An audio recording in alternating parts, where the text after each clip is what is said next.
Nosso estudo hoje está na carta de Tiago, capítulo 4, versículo 12. Há só um legislador e um juiz que pode salvar e destruir. Tu, porém, quem és que julga a outrem? Emmanuel vem comentar na lição do livro Caminho, Verdade e Vida, 46. Quem és? Deveria existir por parte do homem grande cautela em emitir opiniões relativamente à incorreção alheia. Um parecer inconsciente ou leviano pode gerar desastres muito maiores que os erros dos outros convertidos em objeto de exame. Naturalmente, existem determinadas responsabilidades que exigem observações acuradas e pacientes daqueles a quem foram conferidas. Um administrador necessita analisar os elementos de uma composição humana que lhe integram a máquina de serviço. Um magistrado, pago pelas economias do povo, é obrigado a examinar os problemas da paz ou da saúde sociais, deliberando com serenidade e justiça na defesa do bem coletivo. Entretanto, importa compreender que homens como esses, entendendo a extensão e a delicadeza dos seus encargos espirituais, muito sofrem quando compelidos ao serviço de regeneração das peças vivas, desviadas ou enfermiças, encaminhadas à sua responsabilidade. Na estrada comum, no entanto, verifica-se grande excesso de pessoas viciadas na precipitação e na leviandade. Cremos que seja útil a cada discípulo, quando assediado pelas considerações insensatas, lembrar o papel exato que está representando no campo da vida presente, interrogando a si próprio antes de responder às indagações tentadoras. Será esse assunto de meu interesse? Quem sou? Estarei de fato em condições de julgar alguém? Foi o próprio Mestre Jesus que falou para a gente a seguinte sentença: com a medida que julgardes, será julgado. Em outro momento ele fala: aquele que estiver isento de pecado, que atire a primeira pedra. E nos chama a atenção o tempo todo para que a gente vive em um mundo onde nós espíritos que estamos aqui encarnados, todos sem exceção, temos ainda dificuldades muito grandes, principalmente no campo do egoísmo, do orgulho e da vaidade, principalmente nesses pontos. Então, a gente tem o costume de olhar o cisco no olho do outro, desprezando ter uma trave no nosso.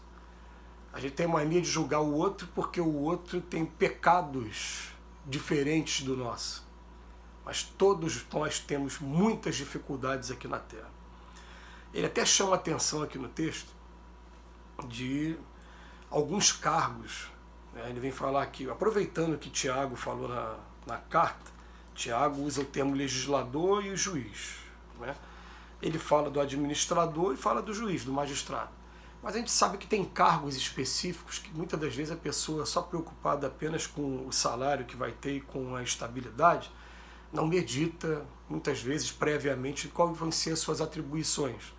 Mas a pessoa que vai ser um investigador de polícia, seja ele na área estadual como inspetor, seja na área federal como agente da Polícia Federal, uma pessoa que vai ser um delegado de polícia, uma pessoa que vai ser um promotor de justiça, um defensor ou um juiz, eles estão incluídos nesse rol aqui de pessoas que estão o tempo todo investigando, colecionando teses de defesa e de acusação para utilizar a cada caso que tiver, de acordo com a conveniência.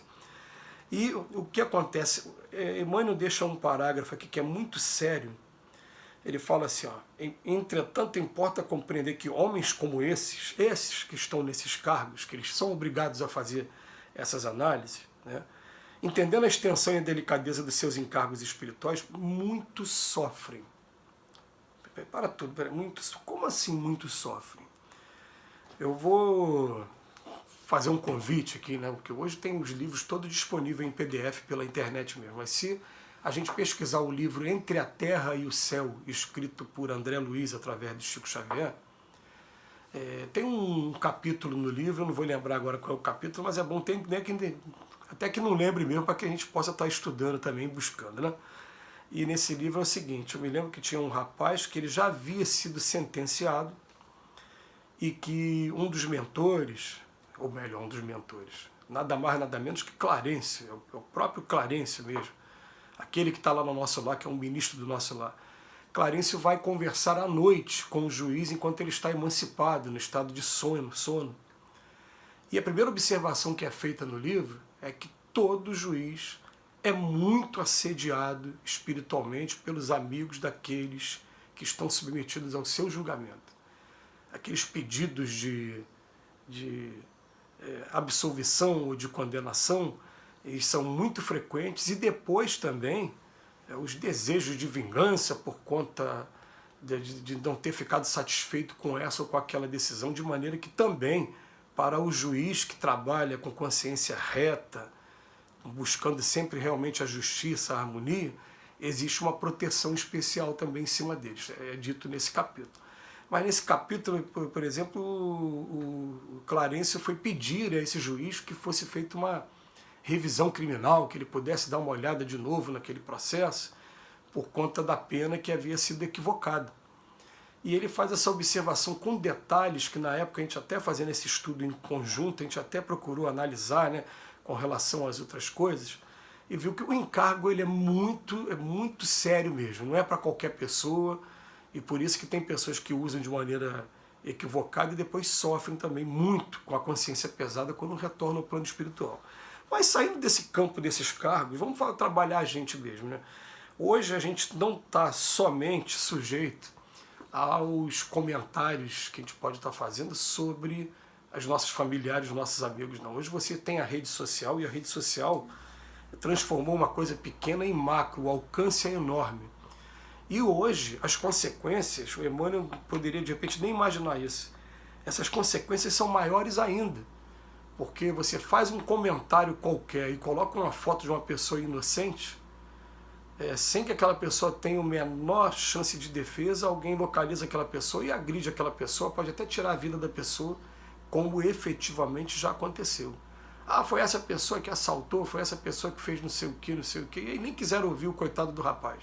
Pegaram o coitado do rapaz e promoveram ali aquele triste espetáculo, ainda lembrando a Idade Média. Isso é documentado em jornal, todo mundo já teve acesso a pelo menos uma notícia desse tipo. Então hoje, os comentários, as críticas que a gente faz, seria tão interessante se a gente conseguisse chegar ao ponto de pegar essas 3 perguntas aqui do final, né? Primeiro, será esse assunto do meu interesse? Quem sou eu? Quem sou? Estarei de fato em condições de julgar alguém? Quando a gente começa a se concentrar nos nossos próprios defeitos, a gente vai ver que a gente tem material para muito tempo ainda, e principalmente porque a gente tem defeitos que a gente sabe que tem, a gente trabalha em cima deles, mas descobre que não é tão fácil se livrar deles, porque a gente está trazendo aí séculos de experiência, você não vai conseguir mudar um comportamento de uma hora para outra. Então a gente quer paciência com a gente quer indulgência com a gente, e a gente sabe que só vai ter indulgência de verdade se a gente também exercitar a indulgência com os outros. Aliás, vamos lembrar sempre que no Pai Nosso, está bem claro, o Pai Nosso foi deixado por Jesus, nada mais, nada menos que Jesus. E ele fala assim, ó, perdoai as nossas ofensas somente à medida que nós perdoamos também. Ou seja, para resumir, se eu não perdoar, eu não sou digno de perdão. Enquanto eu não aprendi a perdoar, eu não sou digno de perdão. Então, é claro, vai entrar naquele ponto mais uma vez, né? Que é um ponto controvertido. Ah, então eu não vou fazer comentário nenhum. Não, não é isso. A gente tem que aproveitar tudo para o lado educacional, para promoção do ser humano, para dar novas oportunidades para o ser humano, e não para condenar por uma atitude, porque se eu fosse condenado pelas minhas atitudes equivocadas, eu não teria como prever quando eu sairia de uma prisão. Não teria como. E olha que nessa encarnação, com todo o esclarecimento que a gente gente ainda é muito falho, tem muitas falhas dentro da gente, né? Uma vez eu estava comentando que eu lendo o Código Penal, né, vendo quais os crimes que eu cometi, se eu tivesse que cumprir pena pelos crimes, só naquele capítulo de calúnia, difamação, injúria, né, quantas vezes eu, durante uma partida de futebol, chamei um juiz de ladrão. Isso é crime de calúnia, né?